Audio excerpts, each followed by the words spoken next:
والسابقون السابقون أولئك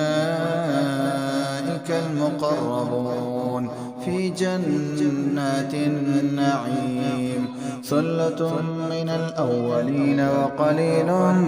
من الآخرين على سرر موضونة متكئين عليها متقابلين يطوف عليهم بلدان مخلدون بأكواب وأباريق وكأس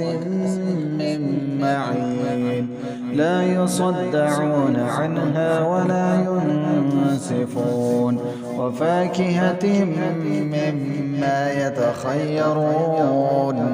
ولحم طير مما يشتهون وحور عين كأمثال اللؤلؤ المكنون.